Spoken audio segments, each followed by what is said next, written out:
Hello and welcome to Hank Games Without Hank. My name is John Green. I am the very nervous manager of the Swindon Swoodilypoopers because today we are facing our most important game in the history of our Barclays Premier League campaigns. It's pretty simple, friends. If we win, we have a very good chance of going to the top four, assuming we also win our last three games. No small task. If we don't win, we won't go to the top four, and it's pretty much that simple. We have to win this game. We also have to win all our other games, but this game is by far the hardest because it is against Liverpool. They've won 18 league titles. They've won the European Championship 5 times. They are the team I have supported lo these many years. But today, it is my duty to defeat them. We're going to do our best. We're starting with a 4-3-3, not because that is our best formation, but because all our midfielders are tired. Yeah, we're just going to go. We're going to do the thing that we do, which is try to score quickly and then try to hang on to the lead, which is the part that we usually don't do very well. Oh, wow. Ball John Green almost made my day, but he didn't.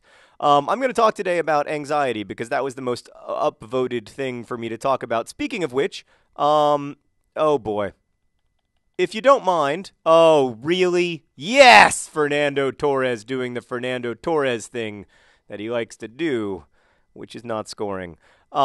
Speaking of which, please tell me what to talk about, what you'd like to hear me talk about in these videos. I know that I've made a lot of them now, and maybe I'm running out of topics. Maybe you don't want to hear anything anymore. But if there are things you want to hear me talk about, let me know, and I will do my best to talk about them. Yes! Other John Green! The ball, John Green! John Green's ball, another John Green's! They love each other, and they love our team. Yes! Yes! Yes! Ball, John Green, he gives it all for the team. Upon his mustache, we're keen. Ball, John Green.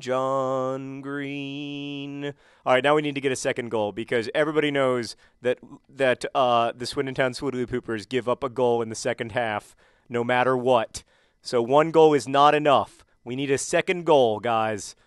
You know we need it, and we're gonna get it. Okay, we got a penalty. We got a free kick there. Escargot behind the ball. All right, here we go.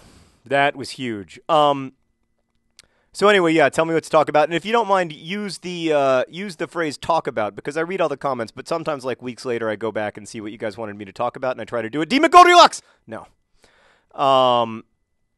Yeah, so, right, but about nervousness and anxiety. So I'm very nervous about this game. I really want to win it. I really, really want to win. I think the boys deserve it. They've fought hard for a long, long time to...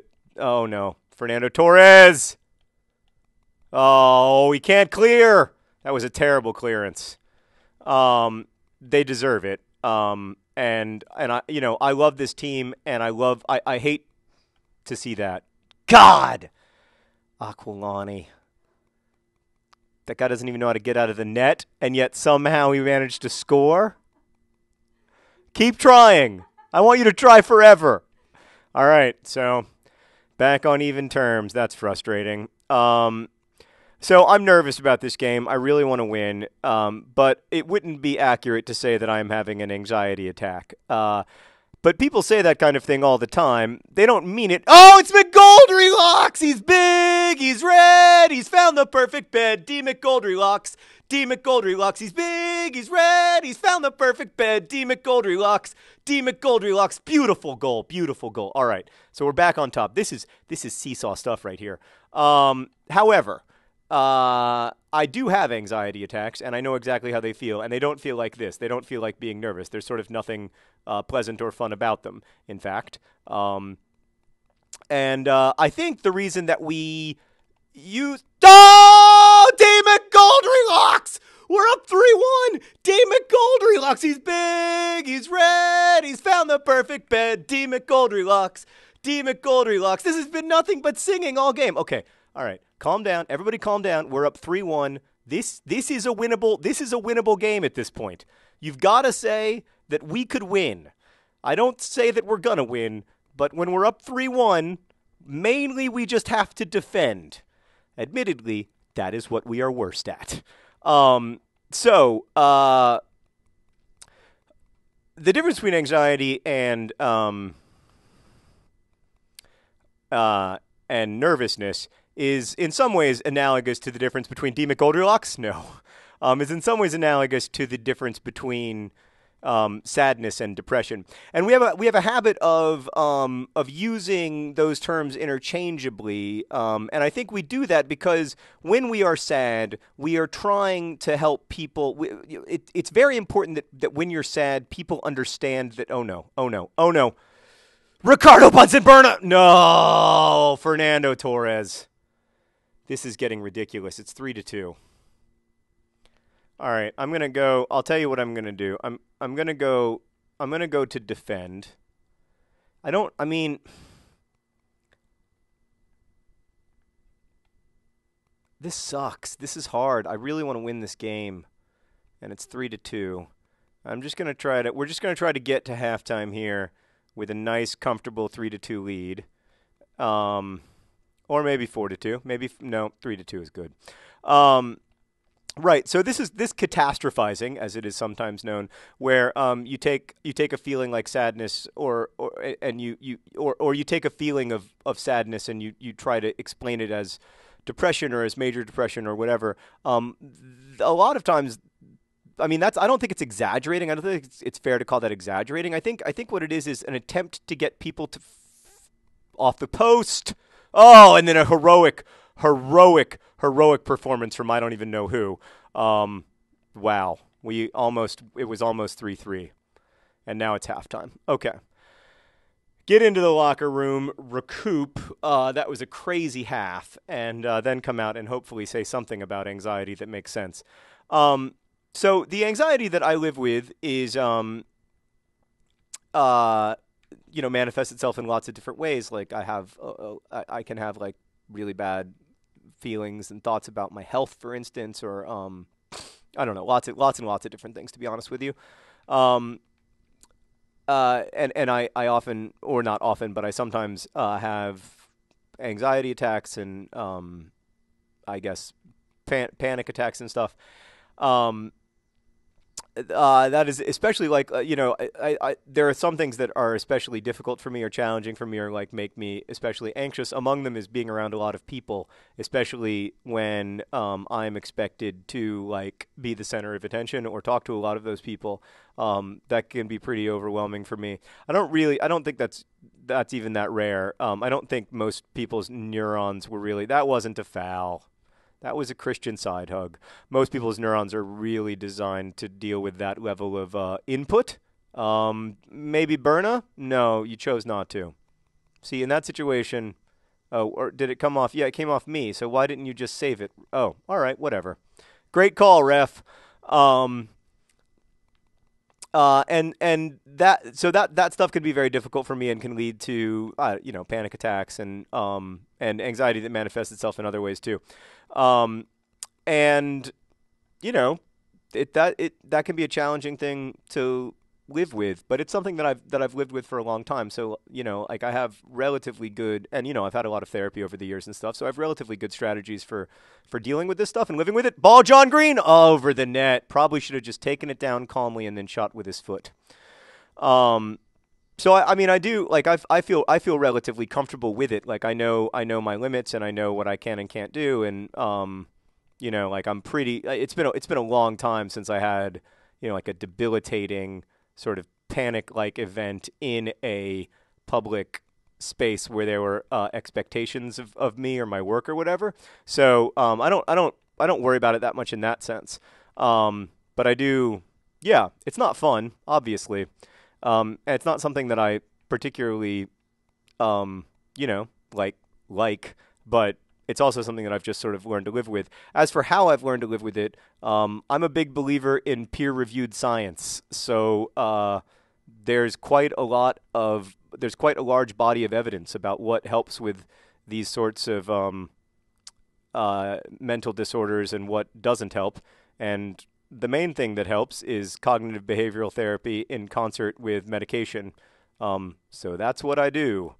And I found both of them very helpful. Like I have pretty good from therapy. I have pretty good strategies for that's got to be a foul. Yeah. Thank you. No, I'm going to wait. I'm just going to let some time run off the clock. Thank you. And then I'm going to go here. Yes, to you, sir. Oh, almost. He drove from distance. Other John Green, he wanted it bad. So that's how I deal with it. And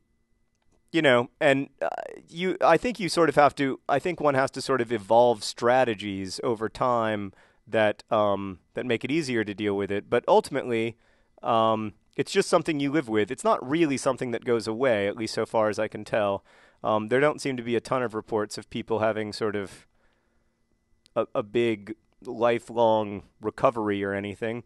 But I feel like it's much more under control than it was even a year or two ago.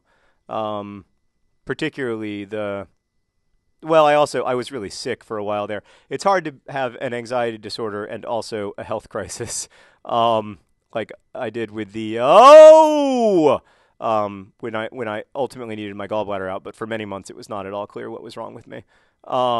So yeah.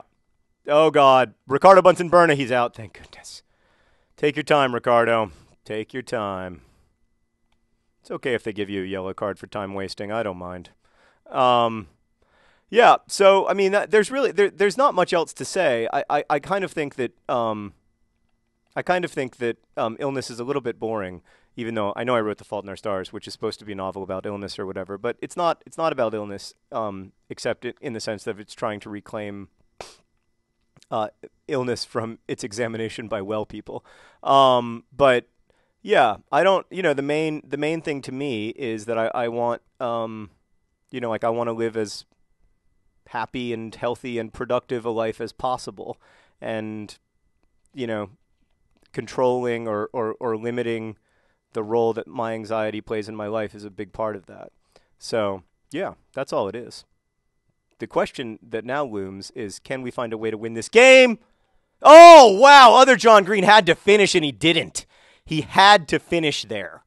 That had to be, but it wasn't. Okay. All right. 89th minute. Admittedly, this is usually our worst minute. Traditionally our worst minute. Okay. D. McGoldrick. Can we just end the game now? He's offside. He was offside. Yes, he was offside. Oh, Dirk Kuyt offside by the narrowest of margins. Oh my goodness. Okay. All right. Kick it really long, Caceres. Kick it really hard. Put it in a corner. Can we end the game, referee? Would you like to blow your whistle? Would you like to? I'd like it if you blew your whistle. I think it's a good idea. Yeah, we did it! We won the game! 3-2! Our opponents smell their pits in shame. I never thought I'd be so happy to see Liverpool lose. Thank you so much for watching, for supporting the Swoodilypoopers.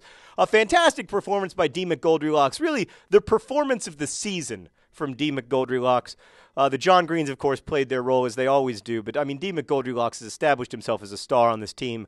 Oh, I'm just so proud of the Swoodilypoopers. Thank you for watching. Oh, okay, we've got a chance. We just need to win our last three league games, and we could do it. Best wishes.